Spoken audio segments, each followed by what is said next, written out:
Hello guys, welcome back to my channel. అందరూ ఎలా ఉన్నారు? బాగున్నారా? నేను ఈ రోజు అయితే ఆనియన్ పకోడీ చేశాను అనమాట. ఈవినింగ్ స్నాక్ కోసం మా బుడ్డోడికనే కాదులే, మాకు చాలా ఇష్టం. మ్యారేజ్ అవ్వకముందు అయితే మా ఇంట్లో అయితే ఈవినింగ్ స్నాక్ కోసం ఎక్కువ సార్లు చేసుకుంటాం అనమాట. ఆనియన్ పకోడీ మెయిన్ చేస్తాము.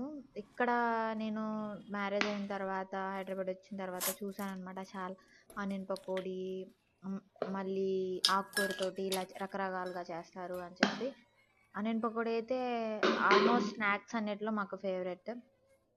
నేను ఇలా స్లైసెస్ కట్ చేసుకొని శనగపిండి కొంచెం క్రంచ్ కోసం ఇది బియ్యం పిండి కూడా యాడ్ చేశాను. కొంచెం వాము అండ్ పచ్చిమిర్చి నేను తక్కువ వేసాను, ఎందుకంటే మా వాడు తినాలి కాబట్టి. కారం కూడా ఒక్క స్పూన్ యాడ్ చేశాను అనమాట, ఎందుకంటే యాజ్ యూజువల్ మా బుడ్డోడు తినాలి కాబట్టి, వాడి కోసమే చేస్తున్నా కాబట్టి తక్కువ వేసాను. ఇలా మొత్తం కోట్ చేసుకొని పిండి అంతా అలా పట్టుకున్న తర్వాత ఆల్మోస్ట్ వాటర్ కూడా చాలా తక్కువ పడితే ఆనియన్ వాటర్తోనే సరిపోతుంది. తర్వాత నూనె పెట్టేసుకొని కళాయిలో ఇలా విడివిడిగా వేసేసుకుంటే చాలు. ఇలా గోల్డెన్ బ్రౌన్ కలర్ వచ్చిన తర్వాత దాకా వేయించుకుంటే చాలు అనమాట. రెడీ, అంతే ఆనియన్ పకోడీ. ఇక్కడ మా వాడి రియాక్షన్ చూపిస్తాను, చూడండి మీరు ఏమంటున్నాడో.